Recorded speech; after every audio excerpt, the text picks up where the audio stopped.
Suite à une série de signalements à la justice de l'hebdomadaire Marianne, de France 2 et de Mediapart sur l'utilisation des subventions allouées à 2 associations, le parquet national financier a décidé d'ouvrir une information judiciaire le jeudi 4 mai portant notamment sur des soupçons de détournement de fonds publics dans la gestion du fonds Marianne.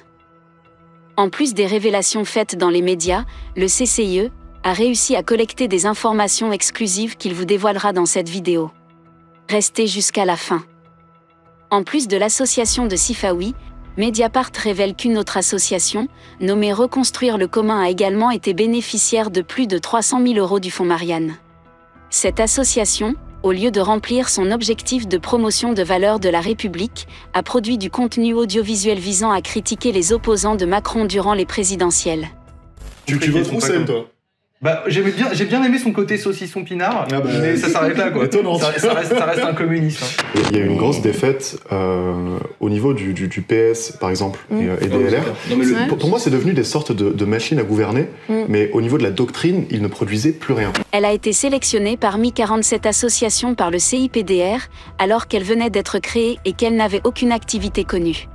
En revanche, les personnes engagées dans Reconstruire le commun partageaient déjà, comme Mohamed Sifawi, les mêmes visées politiques que Marlène Schiappa. D'ailleurs, le président du CIPDR, Christian Gravel, a été nommé par la ministre elle-même en octobre 2020. Depuis plusieurs années, Schiappa s'est entourée de militants laïcs autoproclamés avec lesquels elle mène ses combats idéologiques et politiques. Outre Sifawi, on y retrouve notamment le cofondateur du Printemps républicain, Gilles Clavreul, ou encore Caroline Fourest, qui n'hésite pas à prendre la défense de la ministre sur les réseaux sociaux ou sur son journal hebdomadaire Franc-Tireur. Ensemble, ils avaient notamment travaillé sur la loi séparatisme ou mené une offensive contre l'Observatoire de la laïcité qui avait conduit à sa fermeture. Clairement, le lien entre le Printemps républicain et l'association Reconstruire le commun a été établi par les différentes enquêtes menées. Gaëlle Atlan Ackerman est par exemple attachée de presse du mouvement politique et c'est elle qui a créé du contenu pour la chaîne YouTube de Reconstruire le commun. Le cofondateur de l'association, Johan Margulies, est un sympathisant du Printemps républicain et de Macron, qui a écrit des articles pour le magazine d'extrême droite Causeur et publie des tweets clairement islamophobes.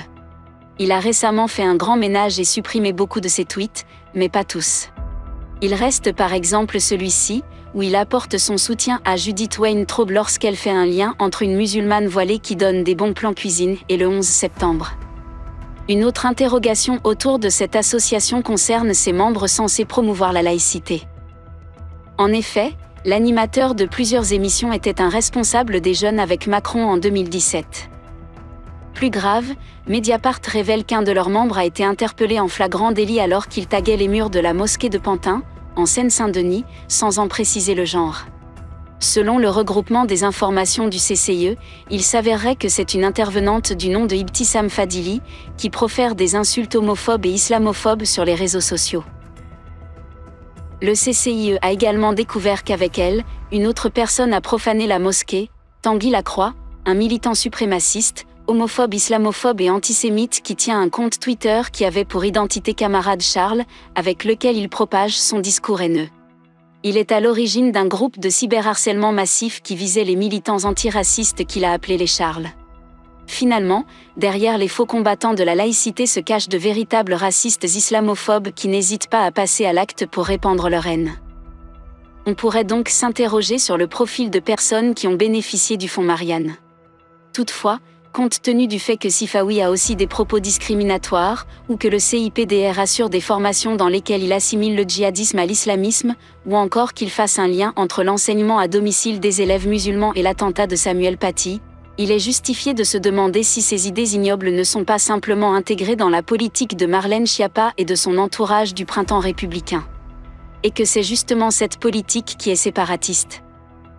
À l'opposé, les associations qui apportent une plus-value sociale mais qui ne rentrent pas dans cette ligne politique sont menacées de se faire retirer leurs subventions par le gouvernement sous prétexte qu'elles ne respectent pas le fameux contrat d'engagement républicain, comme on a pu le voir récemment avec les mouvements écologistes ou encore la Ligue des droits de l'homme.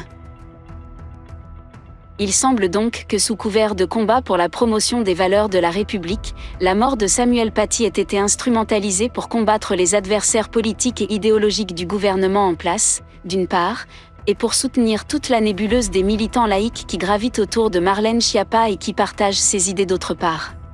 Selon le Canard enchaîné, ce scandale a tellement pris d'ampleur que l'Élysée et Matignon se seraient entendus pour dire que la ministre ne peut plus rester au sein du gouvernement.